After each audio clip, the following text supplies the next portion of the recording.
வக்ரதுண்ட மகாகாய சூரியகோடி சமப்பிரப ஹவிக்னம் குருமேதேவ சர்வ காரியேஷு சர்வதா. தென்னாட்டுடைய சிவனே போற்றி, என் நாட்டவர்க்கும் இறைவா போற்றி. அன்பர்களே, நண்பர்களே, இந்த புத்தம் புதிய காணொலியில் உங்கள் அத்துணை பேரையும் வரவேற்பதில் மிக்க மகிழ்ச்சி கொள்கிறேன். தமிழ் புத்தாண்டு பலன்கள் 2026 பராபவ ஆண்டுடைய பலன்கள். இந்த வரிசையில் இன்றைக்கு நம்ம பார்க்க போகிறது கன்னிராசி, காலபுருஷ தத்துவத்துக்கு 6ஆம் வீடு.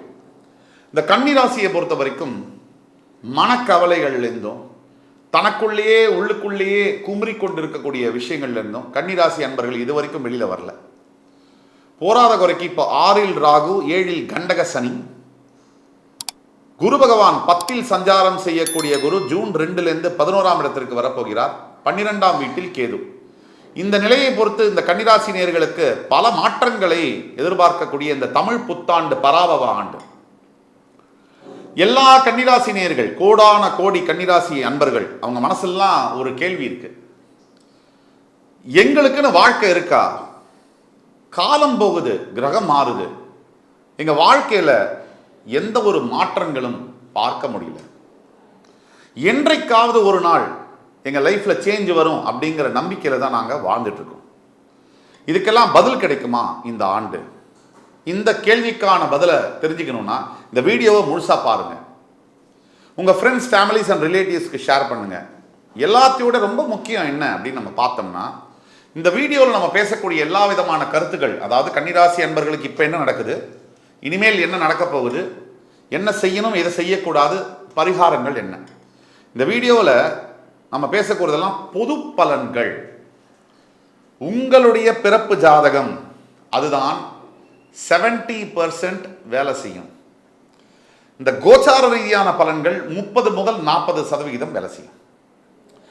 உங்களுடைய தனிப்பட்ட ஜாதகம், உங்களுக்கான எதிர்கால வாழ்க்கை, இதை பற்றி தெரிஞ்சுக்கணும்னா கீழே கொடுக்கப்பட்டுள்ள வாட்ஸ்அப் நம்பரில் எங்களை தொடர்பு கொண்டு ஆன்லைன் கன்சல்டேஷன் பெற்றுக்கொண்டால் நான் உங்களுக்கான வாழ்க்கை எதிர்காலம் எப்படி இருக்கும்னு 200% கரெக்டாக கணிச்சு சொல்ல முடியும். இப்போ கன்னிராசி நேயர்களுக்கு பராபவ ஆண்டு என்ன செய்ய போகுது வாங்க பார்க்கலாம். கன்னிராசி நேயர்களுக்கு இந்த பராபவ ஆண்டு ஒரு சோதனை காலகட்டம்.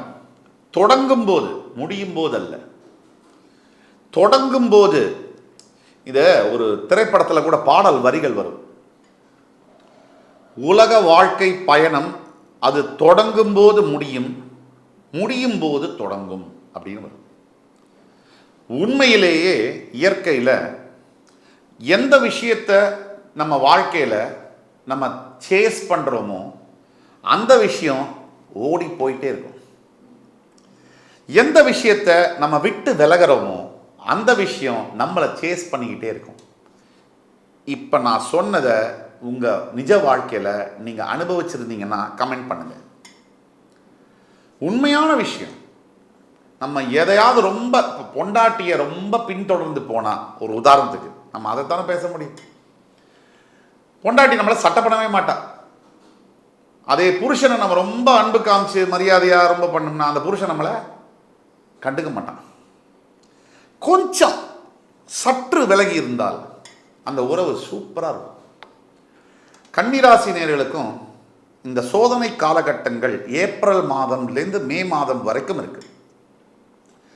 ஜூன் 2க்கு பிறகு இந்த சோதனை காலங்கள் முடிஞ்சு சாதனை காலங்கள் தொடக்கம் ஆகும். ஓவராலாக பார்த்தீங்கன்னா மன அழுத்தம், சனி உங்க ராசியை பார்க்கிறார். அதனால சனியினுடைய தாக்கம் இருக்கு. சனியினுடைய தாக்கம் எது மாதிரியான தாக்கம்? சனியினுடைய தாக்கம் முதல்ல மனதுடைய ஸ்டெபிலிட்டி, மனதில் இருக்கக்கூடிய தைரியம், மன தெம்பு, வில் பவர், அதை காலி பண்ணும். சனியினுடைய சமசப்தம பார்வையானது. மனசை காலி பண்ணால் மட்டும்தான் உங்களை காலி பண்ண முடியும். நீங்கள் ரொம்ப ஆழமாக யோசித்து பார்த்தா நம்ம சுற்றி இருக்கக்கூடிய 100 பிரச்சனைகளில் எதுவுமே பிரச்சனை இல்லை. ஆனால் ஏன் நமக்கு இதெல்லாம் பிரச்சனையாக தெரியுது தெரியுமா? நல்லா யோசிச்சு பாருங்க.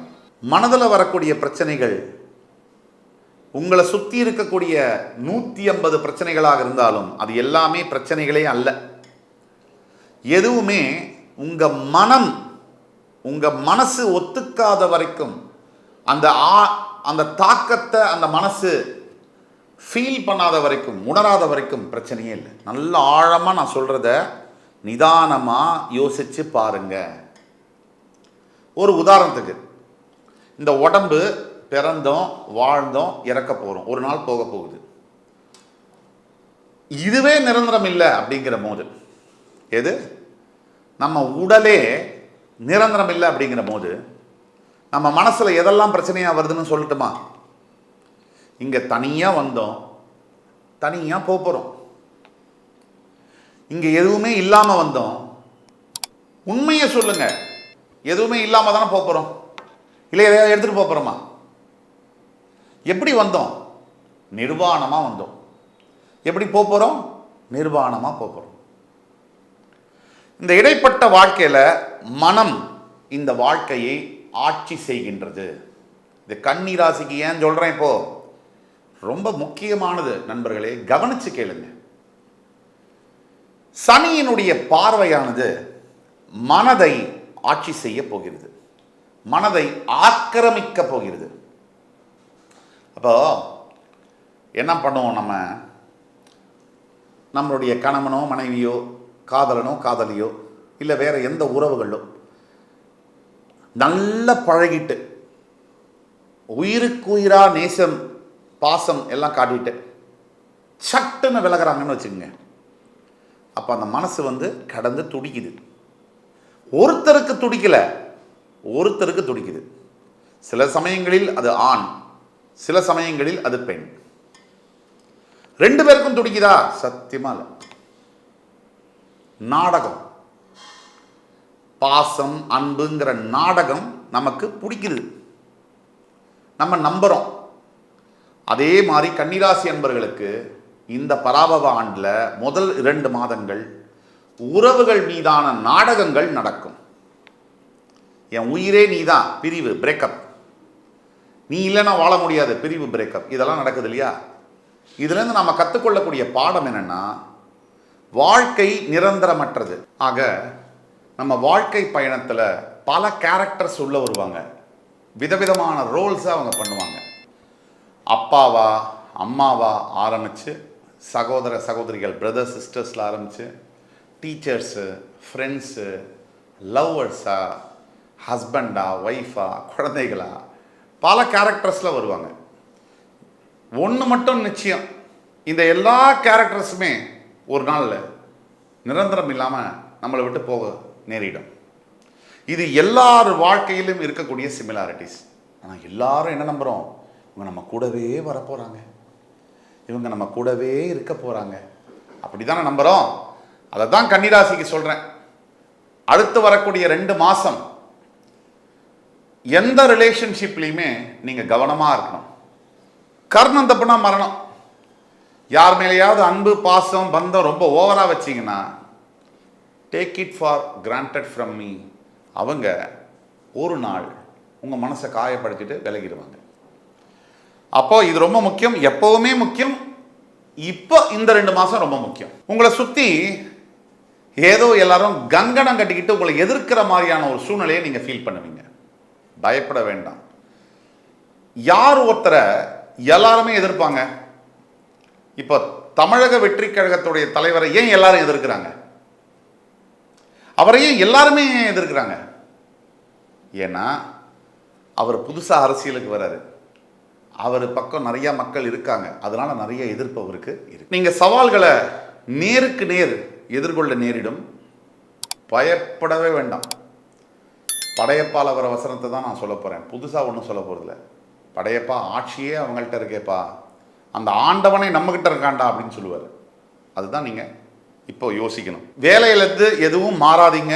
ஜாப் சேஞ்ச் ரொம்ப மட்டமான ஒரு முடிவாக இருக்கும், அது மாறாதீங்க. ரொம்ப அபாயகரமான விளைவை அது தரும். அதே மாதிரி எஸ்பெஷலி ஜூன் எண்டு வரைக்கும் இருக்கிற வேலையில் எந்த ஒரு பிரச்சனையும் வச்சுக்காதீங்க. கூடிய மட்டும் உங்கள் வேலையை செய்யுங்க. தப்பாக பேசினாலும் பரவாயில்ல, வாழ்த்தினாலும் பரவாயில்ல, உங்களை கேவலமாக பேசினாலும் பரவாயில்ல, கண்டுக்காதீங்க. இப்போ முக்கியமாக நல்ல ஒரு இன்கம் இருக்கும், அதுக்கு மேலே செலவு வந்துக்கிட்டே இருக்கும். இதுதான் முக்கியம். நம்ம எல்லாருமே பல பேரோட வாழ்க்கையில் நம்ம இன்கம்மை வச்சு நம்ம ஒரு முடிவுக்கு வந்துடணும். நம்ம பெரிய ஆள், மாதம் 2 லட்சம் சம்பாதிக்கணும். சைலண்டாக நடக்கக்கூடிய செலவை யாரும் யோசிக்கிறது இல்லை. இந்த செலவை ஃபோக்கஸ் பண்ணி வாழ்க்கையை நடத்தும் போது இன்னும் நிம்மதியாக இருக்கக்கூடிய வாய்ப்புகள் நிறைய இருக்கு. ஃபேமிலியை பொறுத்த வரைக்கும் நிச்சயம் ஆர்கியூமெண்ட்ஸ், தேவையில்லாத குழப்பங்கள், மனக்கசப்புகள் வர வாய்ப்புகள் உண்டு. இந்த குடும்ப வாழ்க்கையில் ரொம்ப முக்கியமானது என்ன அப்படின்னு நம்ம பார்த்தோம்னா அமைதியும் விட்டு கொடுக்கக்கூடிய தன்மையும்.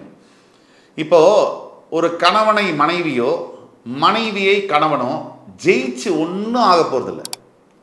நான் ஒலிம்பிக் கோல்டு மெடலாக கொடுக்க போகிறாங்க இல்லை. அப்போது விட்டு கொடுத்து போனால் அதுதான் உண்மையான வெற்றின்னு நான் சொல்லுவேன். குடும்பத்தை பொறுத்த வரைக்கும் விட்டு கொடுத்தல் என்பது மிக மிக முக்கியம். இப்போ திருமணம் சம்பந்தப்பட்ட விஷயங்களை ஃபிக்ஸ் பண்ணுறத தயவு கூர்ந்து அவாய்டு பண்ணவும்.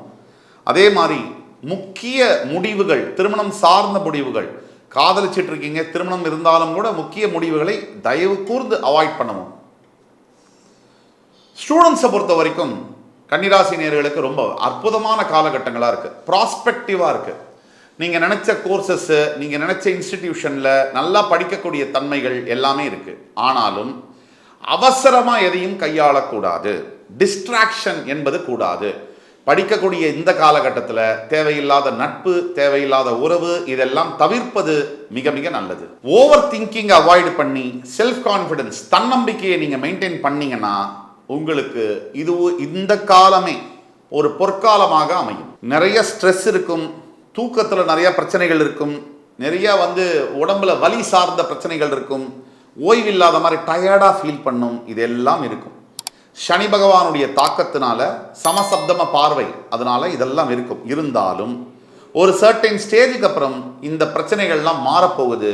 ஜூன் 2க்கு பிறகு உங்கள் லைஃப்பில் நிறைய டிரான்ஸ்ஃபர்மேஷன் நடக்கும், நிறைய சேஞ்சஸ் வரும், மாற்றங்கள் வரும். அதுவாக வரும். பொறுத்தார் பூமி ஆழ்வார். கன்னிராசிக்கு நாம் சொல்லக்கூடிய செய்தி இதுதான். ஆக பரிகாரங்கள் அப்படின்னு நீங்கள் பார்த்தீங்கன்னா கன்னிராசி என்பவர்களுக்கு லக்ஷ்மி நரசிம்ம சுவாமிக்கு கல்லுப்பு தானம் செய்வதும், வாயில்லா பிராணிகளுக்கு நீரும் உணவும் கொடுப்பதும் மிகச் சிறந்த பரிகாரமாக பார்க்கப்படுகிறது இந்த காலகட்டத்தில். என் அன்பிற்கினிய கன்னிராசி நேயர்களே, இந்த காணொலி உங்களுக்கு பிடிச்சிருக்கும்னு நம்புகிறேன். அடுத்து வரும் காணொலியில் மறுபடி உங்கள் எல்லோரையும் சந்திக்கும் வரை உங்களிடமிருந்து விடைபெறுவது உங்கள் சுபாஷ் பாலகிருஷ்ணன். நன்றி, வணக்கம், வாழ்க வளமுடன்.